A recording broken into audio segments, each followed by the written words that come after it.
test these cars out a bit. I'm taking them out for a couple of days. I've got Ev with me from the office. We're going to go camping, four-wheel drive them through some mud, some dirt, some rocks, and sort of live out of them for a few days and just see how it really feels to get that direct comparison.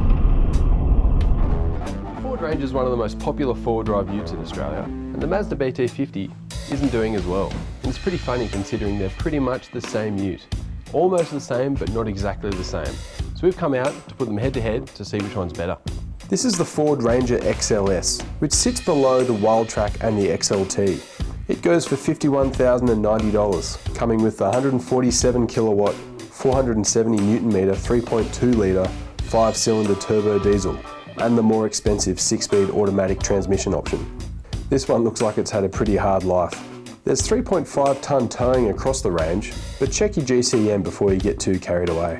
This spec comes with 16-inch alloys, along with a fairly modest screen on the dash and a simple but clean and quality interior. We counted 3 12-volt plugs on this one, as well as a single USB plug. The white BT-50 is an XTR model, going for $51,700. It sits just behind the range-topping GT spec. Same engine, same gearbox, same wheelbase, but the way it drives is a bit different, and obviously looks are a bit different too. The wheels on this are a 17-inch, and inside there is a bigger and better screen on the dash that includes navigation. Alright, we're behind the wheel of the Ford Ranger, and we're just about to start our low-range loop.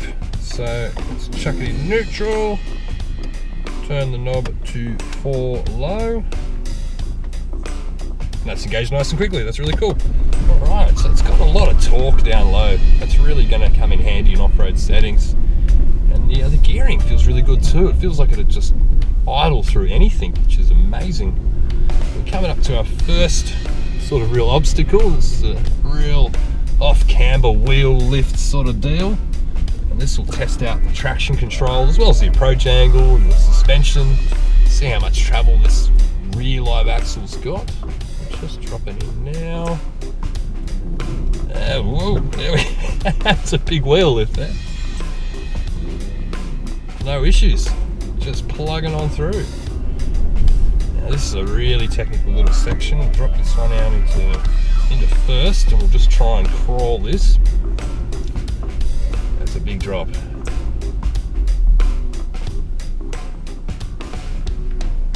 On the brakes a little, just to ease it down. The back end's about to pop. Let's going back down now.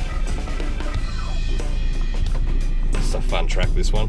Another thing we noticed was the side steps. They're different to the BT-50. They're both a different design. These are like a plastic board, and they just get hung up on everything, just scraping non-stop on this sort of undulating terrain.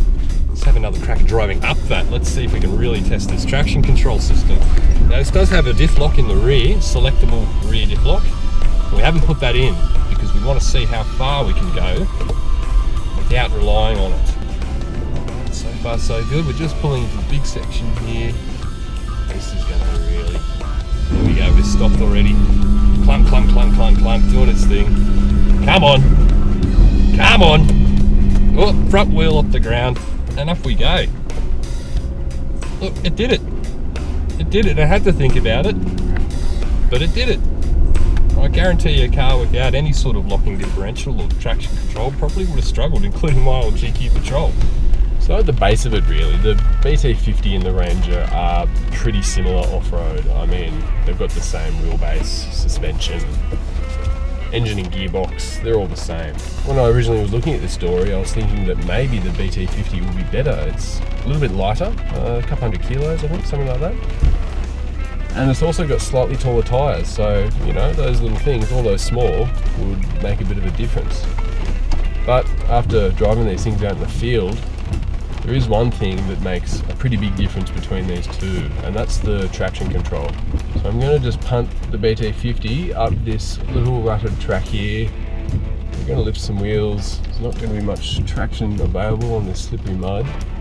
We'll see how the traction control goes. There we go. So we're crossed up there now. And we've got to keep the throttle into this thing a fair bit, the traction control, to finally get us act together and start distributing drive around to the right wheels.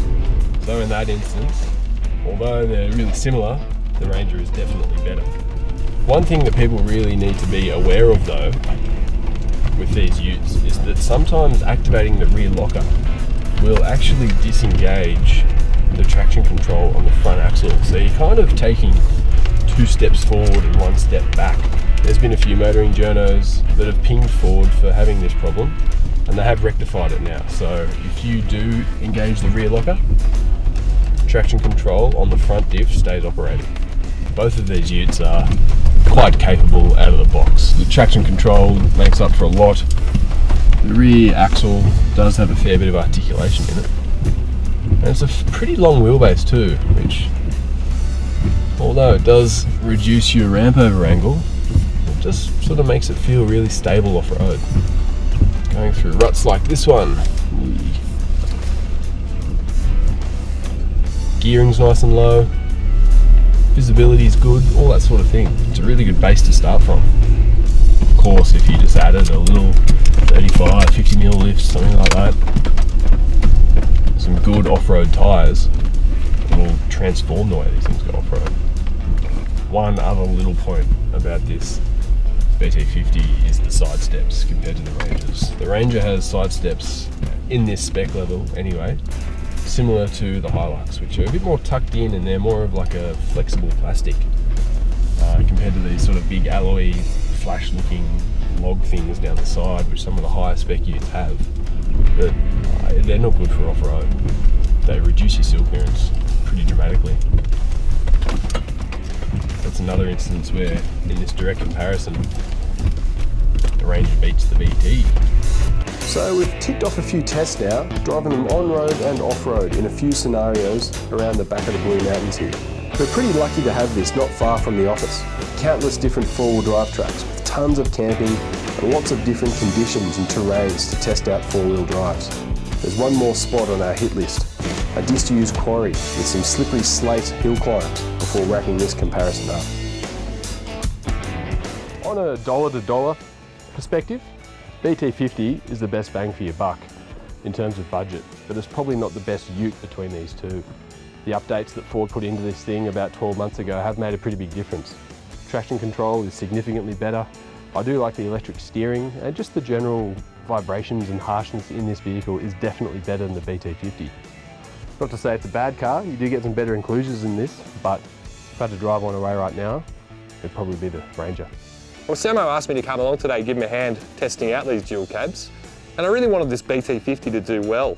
It's not as tough looking, it's sort of cartoonish and kind of cute, whereas this is very look at me, and that's not my style. Which one would I have? Well, to be honest, neither. I'd probably buy a new Hilux. I think it's a much better vehicle all round. But out of these two, this guy's got the better traction control off-road by a long shot, and that's good enough for me to give this vehicle the nod. Go the Ford Ranger.